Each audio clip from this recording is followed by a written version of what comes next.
Então, em 12 de dezembro de 2016, na sede da Procuradoria da República no Rio Grande do Sul, presentes os procuradores Felipe Andres, Brasil Siviero e Luiz Felipe Schneider Kircher, compareceu o senhor Henrique Pessoa Mendes Neto, devidamente acompanhado por seus advogados Marcelo Azambuja Araújo, Marcela Querine Mangulo e Gustavo Koji Maeda, a fim de prestar depoimento em razão da celebração de acordo de colaboração com o Ministério Público Federal.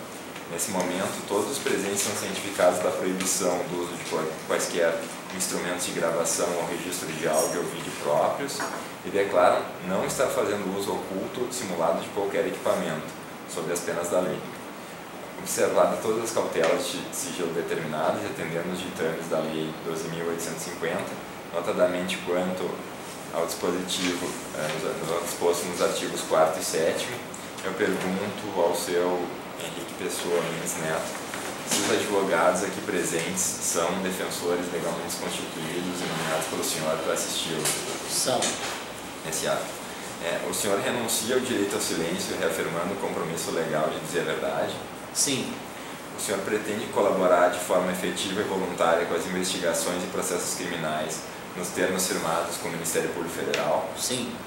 O senhor, junto de seus defensores, autoriza expressamente está ciente do registro audiovisual da presente ato de colaboração? Sim.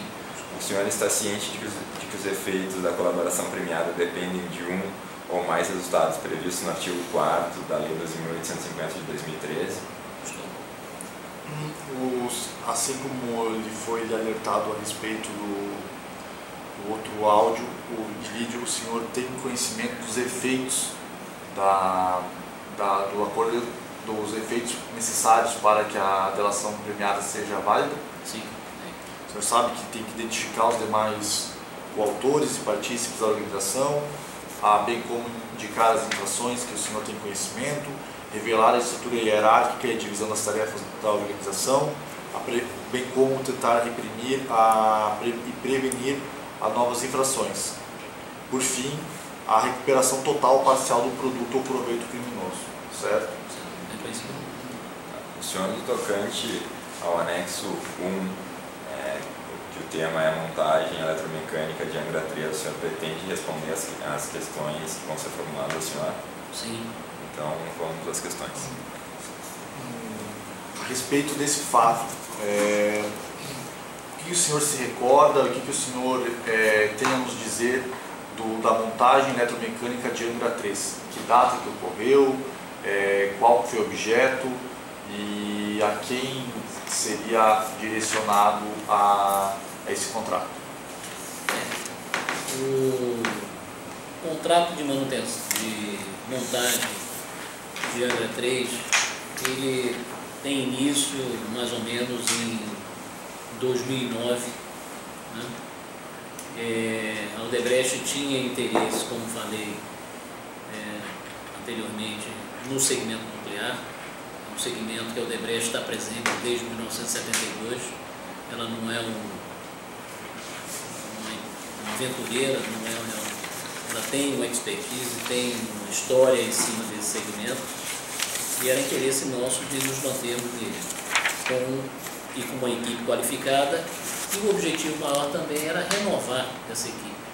Então, a oportunidade de ter um contrato maior como o da montagem se encaixava dentro dessa estratégia de ter pessoas novas, qualificadas e estar num contrato, vamos dizer assim, com um ambiente mais longo, era um contrato que deveria dar uns 5 anos, mas também nós não tínhamos interesse, doutor, de trabalharmos ou participarmos dessa licitação sozinhos. Porque o risco envolvido numa montagem de uma usina nuclear é muito grande. É muito grande. 90% dessas construções, elas trazem novidades, porque você tem sempre atualização de projetos e tudo mais, e o domínio que você teria sobre esse orçamento era muito pequeno. Então, era interesse nosso participarmos com mais empresas dividindo o risco. Henrique Valadares, em 2009, mais ou menos, ele me chamou na sala dele, comentando que ele tinha conversado com as pessoas da Andrade Gutierrez, da Camargo Corrêa e da UTC. Então, que a ideia era nós formarmos um grupo de 4 empresas que, na realidade, representariam as 4 maiores empresas na área de montagem naquela ocasião, tá certo? Uma montagem nuclear é totalmente diferente do que se imagina ser complexo numa offshore ou numa outra coisa qualquer. É totalmente diferente. Então, nós pensando nisso, salvaguardando o risco de você entrar numa obra e ter o senhor problema técnico e também financeiro, Henrique decidiu que nós iríamos nessa condição de formar esse grupo. E nós formamos esse grupo. Esse grupo, na realidade, já tinha trabalhado antes, junto, fazendo a montagem de Angra 2. E começamos a estruturar o que seria esse consórcio e de que forma esse consórcio poderia garantir que seríamos vencedores, entendeu? Então, a figura do líder era exercida pela UTC. Por que UTC? Porque os outros 3 eram, vamos dizer assim, briga de mercado pesado, eram mais ou menos todos 3 equivalentes. E se decidiu, eu acho que com muita sapiência, de que a UTC, que era a menor dela, mas que tinha um corpo técnico bastante responsável e bom, também ela fizesse a função de líder. Então a UTC liderava esse grupo dessas 4. E ela era quem também conversava com o pessoal da eletronuclear. Nesse momento, tem que se colocar também que havia já a retomada das obras, a diretriz de retomada das obras de Angra 3 já estavam determinadas pelo governo, quer dizer, a retomada da obra. E nesse momento, em 2009, eu acredito que a Andrade já tivesse ou negociado ou em processo já de início de retomada das obras civis, porque você faz as obras civis, depois você tem a montagem eletromecânica e em paralelo vem o fornecedor estrangeiro, a tecnologia, que seria da Areva, aí, que seriam os fornecedores dos equipamentos. Então, em cima disso, nós formamos esse grupo. Sabíamos que a eletronuclear via nesse grupo como uma forma de ter uma tranquilidade para iniciar e fazer a obra, porque não é obra que você inicie e pare, né? É muito ruim você iniciar e parar uma obra, principalmente dessa complexidade. Então, nós percebíamos claramente na eletronuclear que nós éramos, vamos dizer assim, os preteridos por ele, né? Nós éramos as preferências, né? Preterido não, nós éramos a preferência dele. Com o tempo, o Antônio Carlos Miranda, nós nos reunimos na UTC, sempre que havia algum tipo de demanda. O Antônio Carlos Miranda nos convoca a uma reunião comentando que a Queiroz Galvão e a IESA tinham procurado eles para participar do processo também, né?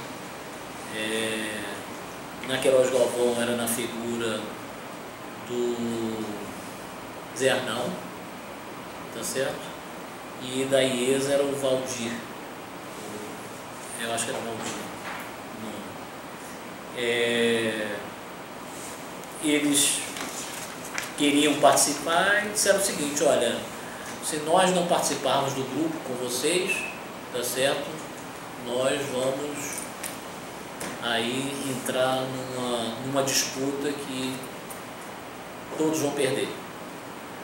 Então, nós sabemos que já tínhamos feito Angra 2 com 7, então nós ali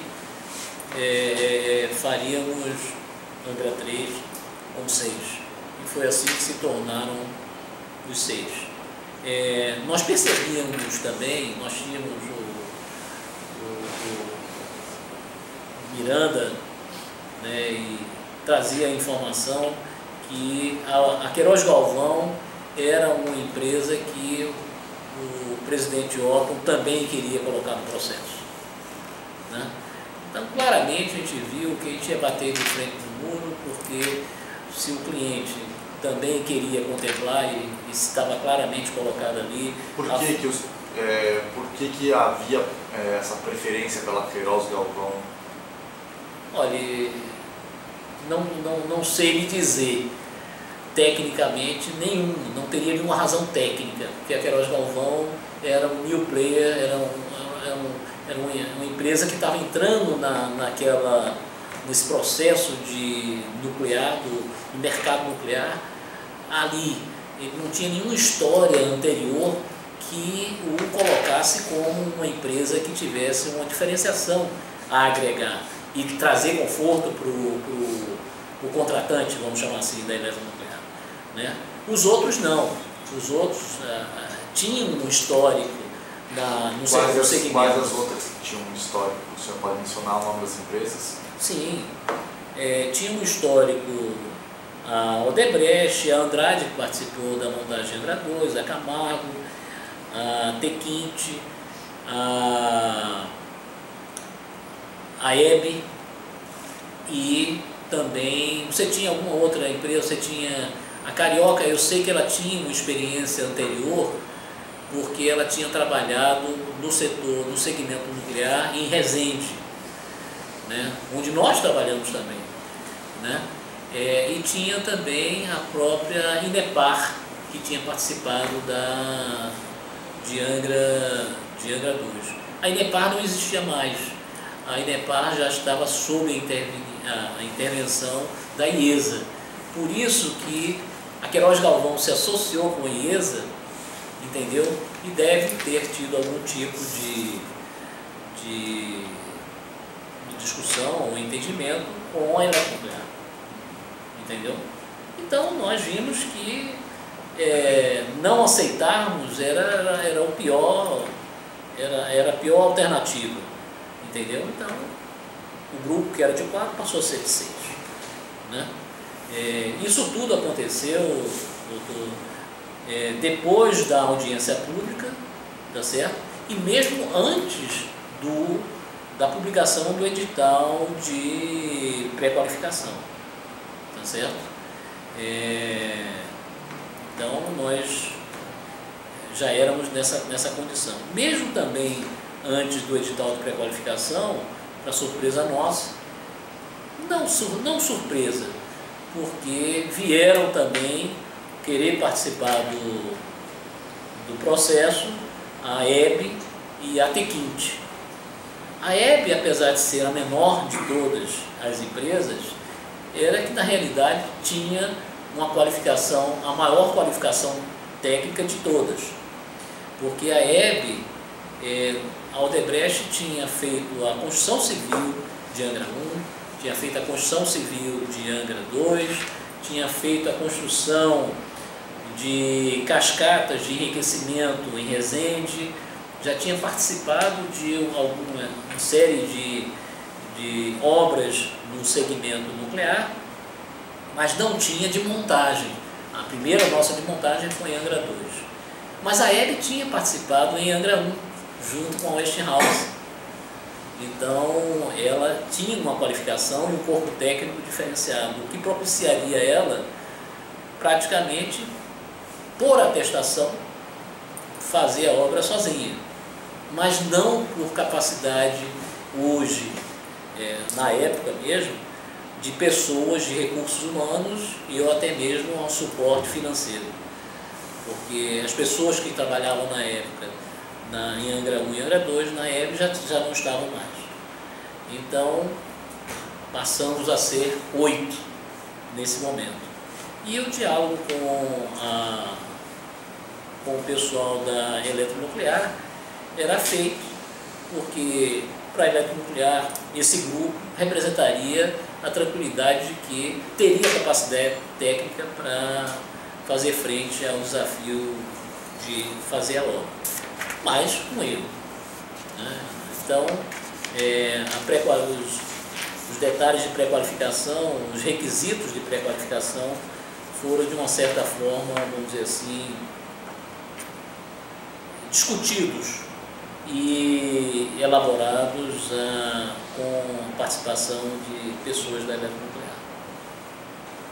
E o senhor se recorda de quais pessoas que o senhor quais pessoas que tratavam da eletronuclear? Esse diálogo com a eletronuclear era exercido e fazia questão de exercer mais o Miranda, da UTC, Antônio Carlos Miranda. Até porque num consórcio de 4 inicialmente, depois 6, depois de 8, se você não tem um certo ordenamento, fica um negócio meio confuso. Então, o Antônio Carlos Miranda, da UTC, ele fazia essa interface. E ele interfaceava principalmente com Luiz Soares e com Luiz Messias. Eram as pessoas com quem ele, algumas vezes, tratava, como às vezes ele pedia a algum de nós outros para acompanhar. O senhor chegou a acompanhar? Cheguei a acompanhar a ele 1 ou 2 vezes. E como é que vocês chegaram a esse acordo? Ficou documentado esse acordo para a construção da montagem eletromecânica da 3? Sim. Inicialmente, nós firmamos um acordo de exclusividade e confidencialidade entre os 4, Odebrecht, Andrade, Camargo e UTC, tá certo? Depois esse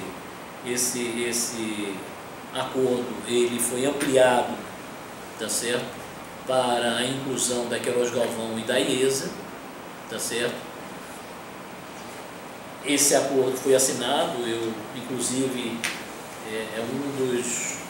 tanto os 2 acordos são elementos que eu estou anexando junto com os advogados aí ao processo, tá certo?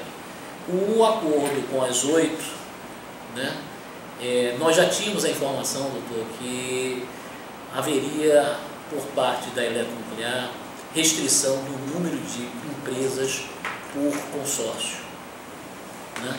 Como é que sabiam que a eletronuclear queria limitar? Porque existia esse diálogo do nosso, através do Miranda, com essas pessoas. Miranda falava com quem dentro da eletronuclear? O Luiz Soares e o Luiz Messias. Eles eram que cargo que eles exerciam lá? Luiz Soares era diretor técnico e Luiz Messias era superintendente de empreendimentos da eletronuclear. Luiz Messias, os 2 são de carreira, né? Os 2 são oriundos de Furnas, mas de carreira.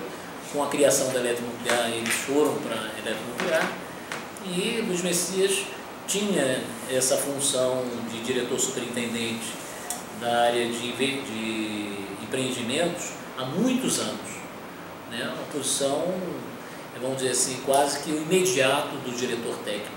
O diretor técnico devia ser escolhido por algum critério, mas a função dele era quase que permanente. Então ele tinha um posicionamento ali meio que estratégico nisso aí.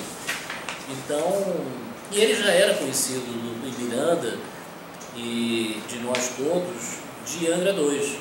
Então era com quem o Miranda tinha maior conversa, era com o Luiz Messias. Então ele sabia da limitação de 4, né? Eu acho que o Dr. Ricardo Pessoa, inclusive, fala que uma das coisas que ele tentou influenciar, e ele influenciou, foi que inicialmente eram 3 empresas, e depois conseguiu se manter 4, porque nós já éramos 4. e quebrar essa unidade dos 4 ali ficaria complicado, entendeu? Então, em cima disso foi que primeiro 4, depois mais 2, 6 e depois mais 2, então formaram-se 2 grupos de 4, né? O primeiro grupo formado pelo Odebrecht, Andrade, Camargo e o TC, e o segundo grupo, Chiesa, Hebe, De Quinte e Queiroz Galvão. Era essa a configuração. Já se tinha conhecimento também, sem nenhum tipo de informação diferenciada, porque na audiência pública foi comentado isso, eles iriam fazer 2 pacotes. Até, eu acho que de uma forma bastante coerente. Eram uns pacotes, um pacote do segmento nuclear, tá certo? E outro pacote do convencional, né? Que é o circuito nuclear e o circuito convencional. Era essa a configuração mais ou menos. E as empresas, elas chegaram a ter alguma influência na elaboração do edital? Sim. Algumas cláusulas foram mudadas por influência das empresas? Foram. Quais? O senhor pode Um exemplo bastante característico, nós nesse momento aí, em 2011, nós estávamos vivendo um boom de obras bastante forte e também um momento em que os acordos sindicais e as pressões sindicais eram muito fortes nos canteiros de obra, tá certo? Então, orçamentos, eles não ficavam em pé na hora em que os sindicatos impunham condições, inovações que levavam as empresas a ter que incorrer em novos custos. Se eram justos ou não vou entrar no mérito, mas eram custos adicionais. Então a empresa, a Odebrecht Energia, inclusive emitiu uma CI, né, orientando os seus diretores de contrato que, se possível, fizessem, salvaguardassem os contratos, tá certo? Porque muitos contratos eram contratos com empresas privadas, tá certo? Com geradores privados. Então, a orientação jurídica era exatamente você salvaguardar que essas novas colocações do sindicato tivessem salvaguardado nos contratos. Então, nós pedimos à Eletronuclear, Miranda pediu e isso foi atendido, que eventualmente essas novas posicionamentos dos sindicatos tivessem espelhados e fossem salvaguardados no contrato que estaria no edital. E isso foi colocado. Outras coisas foram os critérios de pré-qualificação, os quantitativos de pré-qualificação.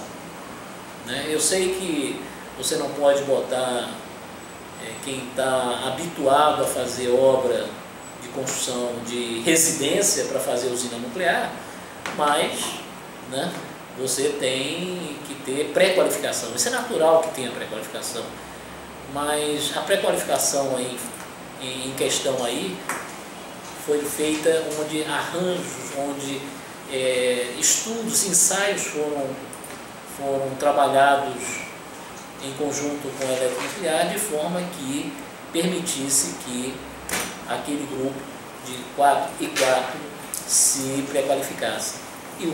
E é o que ocorreu, é a pré-qualificação. O senhor mencionou que ficaram 8 empresas, então, para participar desses dois